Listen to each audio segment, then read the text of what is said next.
it was about Gideon when the Lord had spoke to Gideon, and y'all know the story about Gideon. You know, he was that famous warrior that whooped this army with 300 men. He fought a whole army with 300 men. But the thing that stuck out to me the most was because God kept telling him, that he was going to be with him, that he could do it, and he kept coming back saying, well, now, if this is really you, such and such and such and such and such and such, And I looked at that and I was like, now, Lord, is that how we act?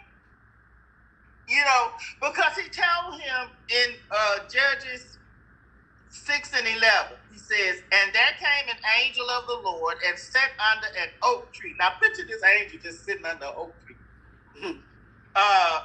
which was in Ophrah, that pertained unto Joash the Abiezrite, and his son Gideon threshed wheat by the winepress to hide it from the Midianites.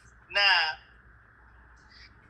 and then it say, and the angel of the Lord appeared unto him and said unto him, the Lord is with thee, thou mighty man of valor.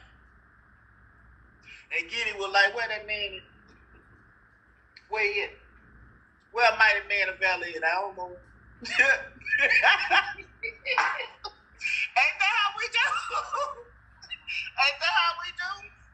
And then God told him, he said, and Gideon said unto him, oh, my Lord, if the Lord be with us, why then is all of this befalling us? And where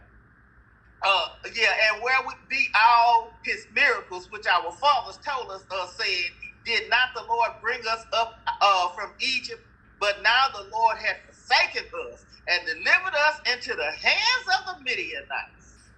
If the Lord be with us, then why is all these things happening to us? That's what we be seeing. He started looking. He was going by sight. Yeah. And that's what we're by sight. And then he starts speaking out of that.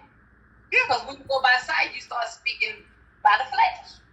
Yeah. So he looking at everything going on. God is telling him, I'm gonna be with you. Go. I'm gonna be with you. But he said, but wait a minute now, because if you with me, then how come all this stuff happen? And that's what we do. Anytime tests and trials come, we be like, Lord, why? And so he said, verse 14, and the Lord looked upon him and said, go in this thy might. Go in this thy might, and thou shalt save Israel from the hand of the Midianites. Have not I sent thee? And he still wasn't ready. God say, have not I sent thee? And he still wasn't ready. And he said to him, oh, my Lord, wherewith shall I save Israel? Behold, my family is poor in Manasseh, and I am the least of my father's house. Excuses. You see, he was just focusing on the flesh. He was focusing on what he can do in his flesh.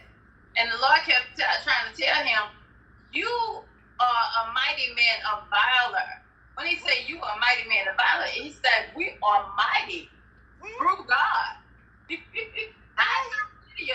We are mighty through God, through pulling down the stronghold. That's why the Lord started calling those things to be as though they were what he was saying.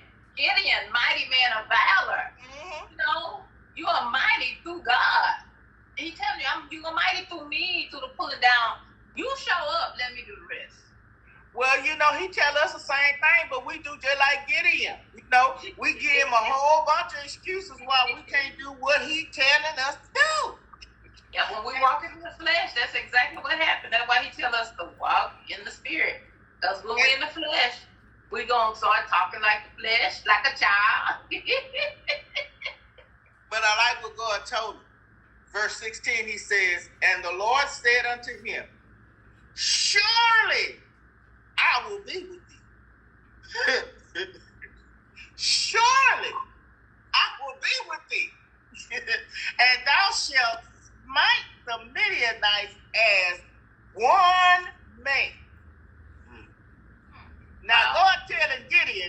you have the ability to smite all the Midianites as one man, because I'm with you. Yes. I told you I was going to be with you. I told you going on there and smite them, you was going to save Israel. I told you surely I was going to be with you. But Gideon was still, well, Lord, if it's really you, do this and that and the other thing. You know, but what's amazing to me is God did everything he asked him to do. He showed him all the signs, you know, to confirm and reconfirm and reconfirm and reconfirm that he was telling him to go, you know. And so I looked at that and I thought about how we are when God be telling us to do things, because the first thing we do is we look at it in our power and in our strength, in our might. And we, you know, in our power, in our strength, our might, it look impossible. It's like, child, I can't do that. I don't have this. I don't have that. I don't know this. I don't know that. You know, we give God all kind of excuses. He asks us for no excuses. He said, go. I'll be with you. You go and you do such and such and such and such. If he say go, then you go. You don't keep asking him, well, then what about this and what about that and what about... How would you feel if you were telling your child to go and do something and they kept giving you, well, what about this and why is this and why is that and what about this? Well, do this then if it's this and this and that. Really? So why we think we ought to do that to God? Even in the natural, we don't. It don't even have to be your child. It can be an adult person that you be done told them something and reassured them, but then they still want to be reassured some more.